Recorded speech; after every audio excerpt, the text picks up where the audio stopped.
발표할 인원들입니다.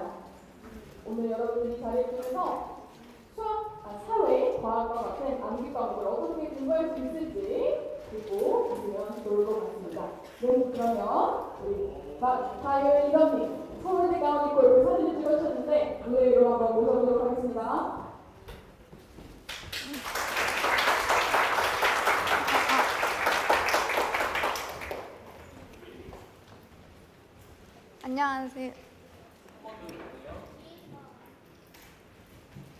안녕하세요. 세바공 콘서트의 박하율 리더입니다. 화면이 한 번씩 떼지더라고요. 잠깐만요. 한번 껐다 킬게요.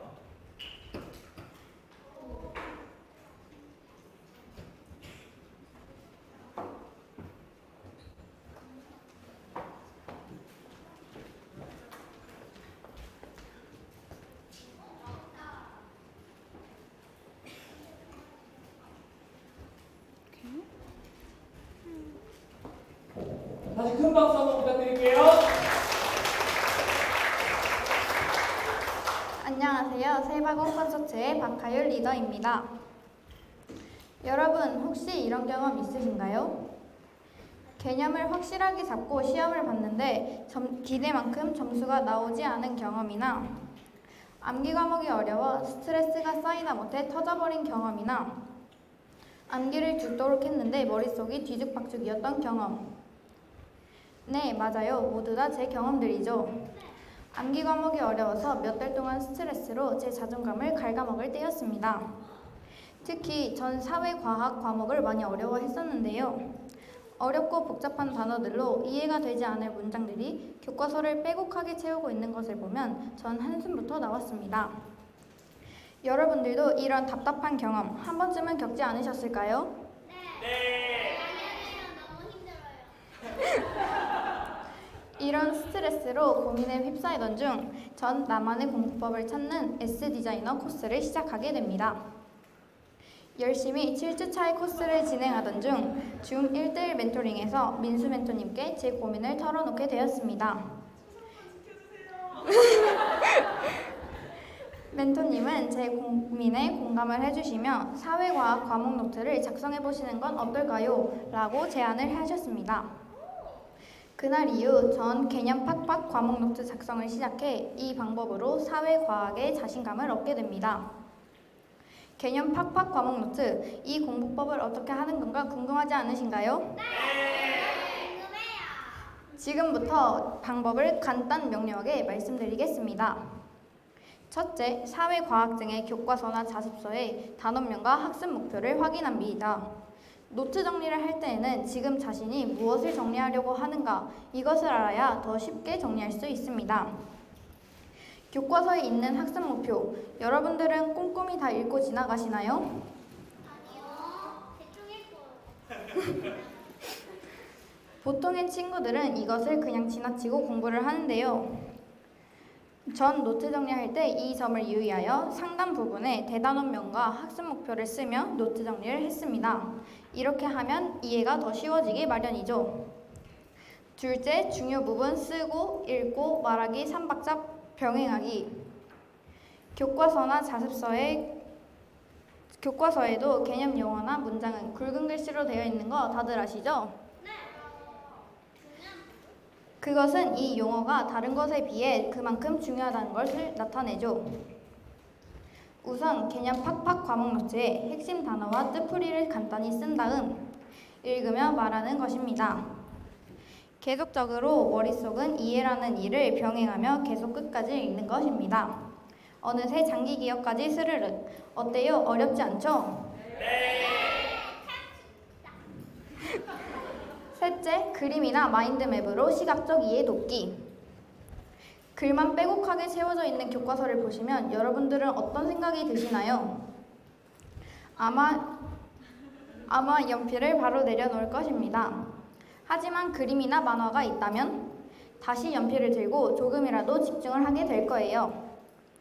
이런 점을 보완하기 위해 시각적 이해를 도울 수 있는 그림이나 마인드맵을 활용한다면 더 재미있고 쉽고 간편하게 노트 정리를 하실 수 있습니다. 아직도 암기 과목이 어렵게 느껴지시나요? 아니요. 참 쉬워요. 그럼 이 공부법도 추천해 드릴게요. 바로 코넬 노트 공부법입니다. 이 노트를 작성하는 데는 단 10분밖에 걸리지 않습니다. 쉬는 시간에 그전 수업 내용을 간단하게 적으면 되는 것입니다. 엄청 간단하지 않나요? 개념 팍팍 과목 노트와 함께 병합해서 학습하시면 과목 노트가 더욱더 쉽게 느껴지실 겁니다. 그리고 시간도 단축되어서 한마디로 일석이조인 셈이죠. 보기만 하면 단어 울렁증이 나던 암기 과목, 제가 이렇게 해낼 수 있게 되었습니다.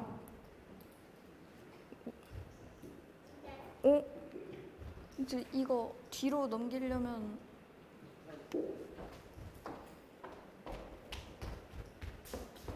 이렇게 여기. 암기 어렵지 않아요. 우리가 방법을 몰라서 그래요. 제 결과를 보고 여러분들은 어떤 생각이 드셨을까요? 너무 쉽고 간편한 것 같아요. 벌써 눈이 반짝반짝이는 리더님들이 계시는데요. 하루 20분만 투자한다면 여러분의 성적은 눈 깜빡할 사이에 확 올라가 있을 겁니다. 암기 과목 생각만 해도 토할 것 같고 울렁증이 나는 친구들이 있을 겁니다. 그런 친구들은 이 방법을 적용해 보세요. 암기 과목에 대한 트라우마를 당당히 벗어나실 수 있습니다. 암기 과목 그까짓 건 뭐 내가 100점 맞아줄게. 완벽한 개념과 피나는 연습만이 만점을 만듭니다. 혹시 이 말 누가 하신 건지 아시나요? 어떤 미국의 사람.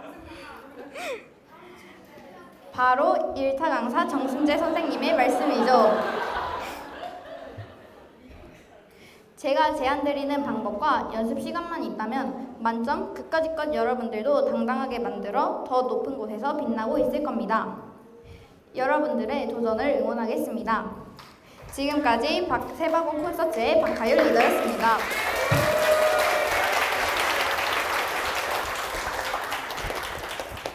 네, 우리 박하율 리더님께 다시 한번 큰 박수 부탁드립니다. 그냥 꾸겨서 우리 하율 리더님의 발표에서 리더님이 꼭 적용해 보셨으면 하는 거 하나만 더 말씀드릴게요. 2시간을 아끼는 2분의 투자. 2시간을 아끼는 2분의 투자. 진짜 바지 주머니. 할수 있습니다. 오늘 우리 절대 잊지 않을 뭐 있었죠? 그렇죠. 선물 라이브. 에비마우스 망각곡선. 네, 그래서 2시간을 아끼는 2분의 투자. 어떤 2분이에요? 쉬는 시간 2분. 그 2분을 중으로 우리가 투자하면 2시간 아낄 수 있다. 꼭 기억하셨으면 좋겠습니다. 다시 한번 우리 하율이에게 큰 박수 부탁드려요.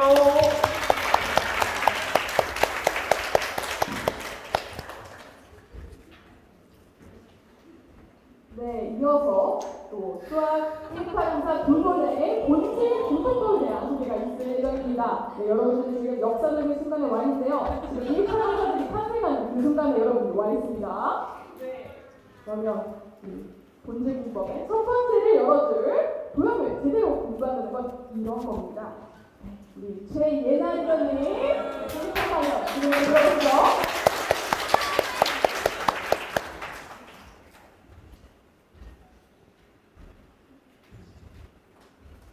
안녕하세요. 저는 세바공 발표를 하게 된 최예나 리더입니다.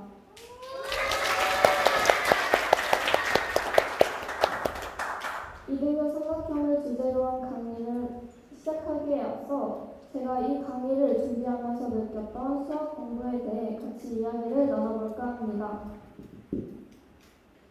저는 이 강의를 준비하기 전에 두 가지 질문을 받았습니다.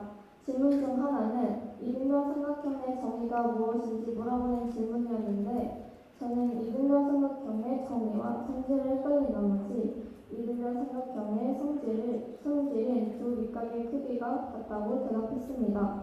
그 이유는 무엇이었을까요? 또 다른 질문은 이등변 삼각형의 성질 중 밑각의 크기가 같다는 이유를 증명하라는 질문이었습니다. 하지만 역시 대답을 확신하지 못하고 입이 묻혀버린 것 마냥 대답을 하지 못했습니다. 혹시 이 질문에 대해 답하실 수 있는 리더님 계신가요?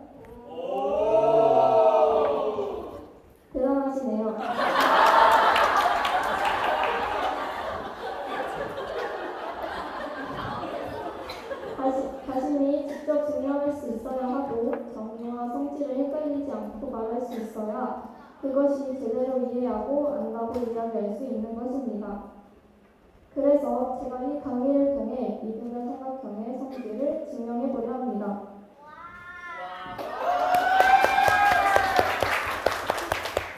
이등변 삼각형의 두 밑각의 크기가 같다는 성질을 SAS 합동으로 증명해 보겠습니다. 먼저 SAS 합동에 대해 알고 계신 분 있나요? S는 사이드, 변과, 앵글, 각을 줄여 각각 S와 A로 나타내는데, 즉 변과 각, 변이 합동인 삼각형을 나타냅니다. 이 사실을 이등변 삼각형에 대입해 봅시다. 이등변 삼각형의 선 AB와 선 AC는 같고 각 A에서 수직으로 이등분한 선인 AB가 밑변을 이등분할 때 선 BD와 선 CD는 같아진다는 성질이 있습니다. 선 AB와 선 AC의 길이가 같다는 건 변이니까 SAS 합동 중에서 S 사이드에 해당하고 BD와 CD의 길이가 같다는 점은 똑같이 S에 해당합니다. 따라서 남는 A는 각각 두 선 사이에 껴있는 각 B와 C에 해당됩니다. 이로써 SAS 합동으로 이등변 삼각형의 두 밑각의 크기가 같다는 성질을 증명해냈습니다. 그럼 지금까지 증명한 사실들을 가지고 문제를 풀어보겠습니다. 먼저 문제를 보면 왼쪽 그림과 같이 선 AB는 선 AC가 같은 이등변 삼각형 ABC에서 각 B, C의 이등변 선의 교점을 P, A의 각도를 56도라고 할 때 각 P의 크기를 구하는 문제입니다. 어렵죠? 이제 같이 풀어보겠습니다. 꼭대기에 있는 A 각을 꼭지각이라 부르겠습니다. 꼭지각에서 수직으로 내린 선을 중심으로 이등변 삼각형을 두 개로 나누어 보면 아까 증명해 보았던 성질을 이용해 각 B와 각 C의 크기를 구할 수 있습니다. 이등변 삼각형의 밑각의 크기는 같기 때문에 삼각형의 안쪽각, 즉 ABC의 크기를 합한수인 180도에서 A의 크기인 56도를 뺀 수를 2로 나눈 값이 각 B와 C의 값이 되는 겁니다. 그러면 같이 계산해 볼까요? 네. 삼각형의 안쪽각 180 빼기 A의 각도 56은 몇 도일까요? 네, 맞습니다. 124도입니다. 124도를 2로 나누면 맞습니다. 62도가 B와 C의 크기가 되는 것입니다. 이제 동그라미와 X의 크기를 구해 각 P의 크기를 구해보겠습니다. 그림을 보면 동그라미와 X는 각각 각 B와 각 C를 이등분한 각임을 알 수 있습니다.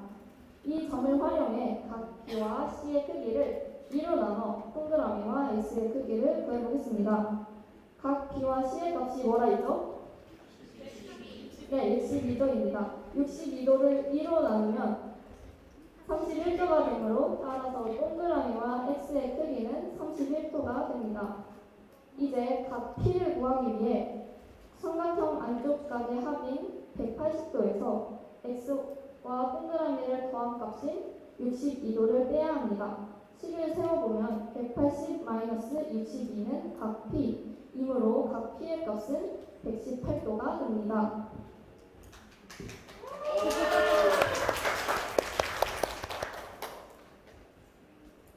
이 강의를 통해 여러분이 문제의 답보다는 앞으로 공부를 할 때 내가 증명할 수 있을 때까지 이해해야 한다는 걸 알았으면 좋겠습니다. 그리고 수학은 외우는 과목이 아니라는 걸 깨달으셨으면 좋겠습니다. 이해하고 증명하세요. 이상으로 발표를 마치겠습니다.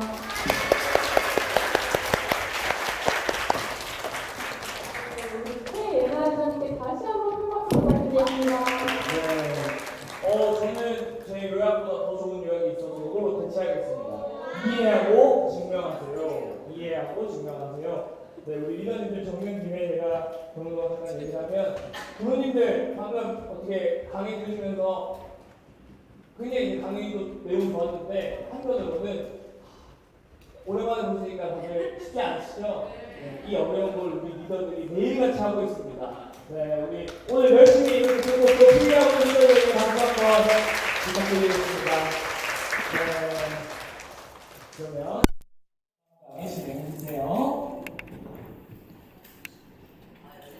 이제 열일과 지금 시간입니다. 여러분 가장 어려운 그 개념이 지금 등장했는데요. 또 이렇게 멋있게 마지막 무대를 장식해줄 우리 정우 리더님 한번 모셔보겠습니다. 최정우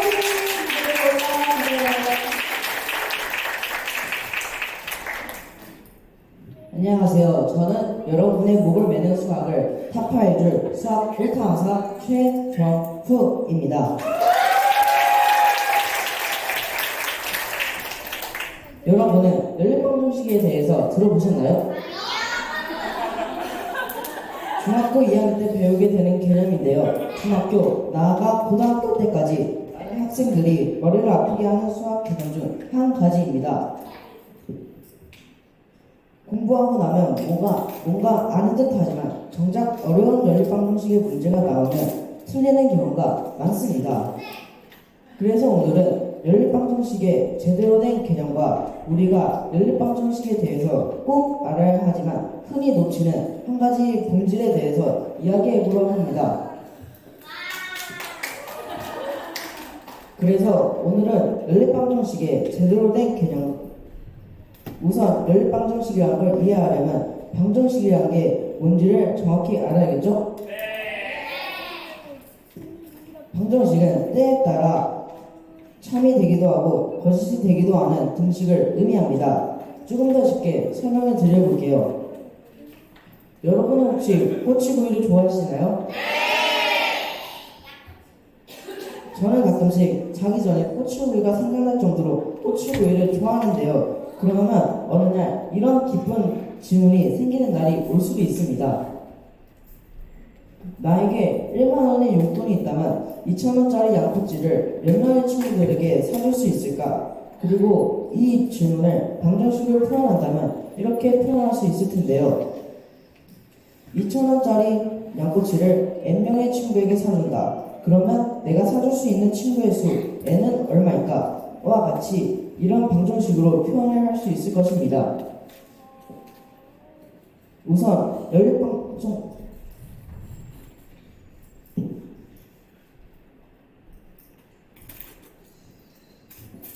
이렇게 내가 주어진 조건에서 알고 싶은 값을 바로 구하기 위해 세우는 식이 바로 방정식입니다. 그럼 연립방정식은 무엇일까요?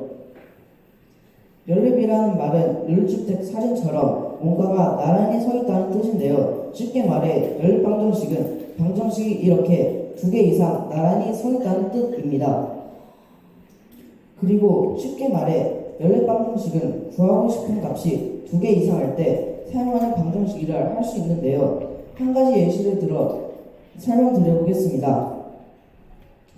여기 보이는 구장산술은 중국 한나라 때 수학책입니다. 이 안에도 연립 1차 방정식 문제가 실려있는데요. 함께 한번 살펴보도록 하겠습니다. 책에서는 이런 문제가 나옵니다. 먼저 참새 5마리와 제비 6마리가 있는데 모아서 무게를 달아보니 참새들이 무겁고 제비들이 가벼웠다. 참새 1마리와 제비 1마리를 서로 바꿨더니 저울이 가지런해졌으면 참새와 제비들 전체의 무게는 1근이다. 그러면 여기서 참새와 제비의 마리당 무게는 얼마인가? 여기서 참새의 무게를 x, 제비의 무게를 y라고 가정해 보겠습니다. 참새 5마리와 제비 6마리에서 각각 1마리씩 바꿨는데 무게가 같았다고 했으니 참새 4마리와 제비 1마리의 무게는 제비 5마리와 참새 1마리의 무게는 같았다고 하니 4x 플러스 y는 y 플러스 x라는 등식을 만들어 볼 수 있습니다. 그리고 모든 새, 즉 참새 5마리와 제비 6마리의 무게가 1근이라 했으니 5x 플러스 6y는 1이라는 등식을 세워볼 수 있습니다. 그러면 이 두 식을 통해서 참새의 무게와 제비의 무게를 구할 수 있는데요. 자세한 풀이 과정은 여러분의 수학 실력과 호기심을 위해 기꺼이 양보하도록 하겠습니다. 이렇게 알고 싶은 것이 2개 이상일 때 우리는 연립방정식이라는 걸 사용하게 되는데요. 그런데 말입니다. 많은 학생들이 연립방정식을 공부하면서 흔히 놓치지만 가장 중요한 본질이 있는데요. 지금부터 아주 중요한 본질 한 가지를 알려드리도록 하겠습니다. 이 문제를 한번 봐주십시오. 2x 플러스 4y는 5, ax 마이너스 7y는 1의 해를 x는 p, y는 q를 할 때 a 플러스 p 플러스 q의 값을 구해라 라는 문제인데요. 여기 아마 수학을 꽤 잘하시는 여러분들도 계실 것 같은데 혹시 이 문제를 풀 수 있으실 것 같으신가요? 그러면 저희 서울대학교로 나오신 주성우 작가님에게 물어보겠습니다. 혹시 이 문제를 풀 수 있으신가요? 대본에 없던 건데. 어려워요. 진짜. 엄청 많은데요. 안타깝 수능 만점 그냥 그런 거. 안타깝게도 이 문제는 필즈상 수상자인 허준희 교수님이 와도 절대로 풀 수 없는 문제입니다. 이 문제는 왜 풀 수 없을까요? 만약 여러분들이 왜 이 문제를 풀 수 없는 문제인지를 설명할 수 있다면 여러분은 연립방정식을 정말 제대로 공부하신 겁니다. 지금부터 그 이유를 설명드릴게요. 이 문제의 조건을 보시면 우리가 값을 알지 못하는 문자는 x, y, a 총 3개입니다. 그런데 이 3개의 값을 구하기 위해서 문제에서 주어진 힌트는 총 몇 개죠? 맞습니다. 바로 2개입니다. 즉 3명의 범위를 잡아야 하는데 2개의 단서밖에 없는 것과 같다는 말입니다. 연립방정식에서는 잡아야 하는 범위, 즉 해의 개수만큼 같은 개수의 단서, 조건이 필요합니다. 쉽게 말해 x 플러스 1은 2에서 x의 값을 구할 수 있지만 x 플러스 y 플러스 1은 2라는 한 가지 힌트만으로 x와 y라는 두 가지 범위를 잡을 수 없다는 것입니다. 즉, 이 문제를 풀 수 없는 이유는 알고 싶은 건 3개, 주어진 힌트는 2개이기 때문에 풀 수 없다는 것입니다. 그렇기 때문에 이 문제를 풀기 위해서는 한 가지 단서가 더 주어져야 합니다. 바로 이런 식으로 말이지요. 여기 보시면 몇 개의 힌트가 주어져 있나요? 맞습니다. 총 3개가 주어져 있죠?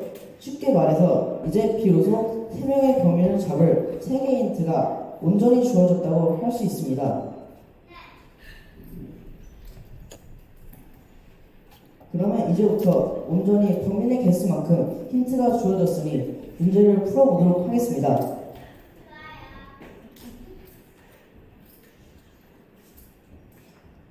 주어진 연립방정식의 해가 x는 p, y는 q이므로 연립방정식에 대입하면 2p 플러스 4q는 5, 이것을 1번이라 하고 AP-7q는 2, 이것을 2번이라 합시다. 그러면 5p-q는 7을 q에 관하여 풀면 q는 5p-7, 이것을 3번으로 합시다. 그래서 3번을 1번에 대입하면 2p 플러스 4 가로치고 5p-7 가로 닫고는 5입니다. 그래서 p는 2분의 3이라는 값이 나오게 됩니다. 그리고 이 p는 2분의 3을 3번에 대입하면 q는 2분의 1이 되는데요. p는 2분의 3, q는 2분의 1을 2번에 대입하면 a는 3이 됩니다. 그래서 a 플러스 p 플러스 q는 3 플러스 2분의 3 플러스 2분의 1은 5가 됩니다. 그래서 답은 무엇입니까? 맞습니다. 바로 5입니다. 여러분, 뭔가 물음이 탁 쳐지는 순간이 오셨나요?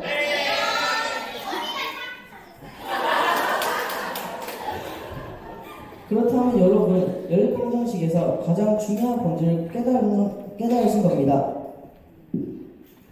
연립방정식의 본질은 n개의 해, 즉 범위를 구하기 위해서 n개의 조건, 즉 단서가 필요하다는 것입니다.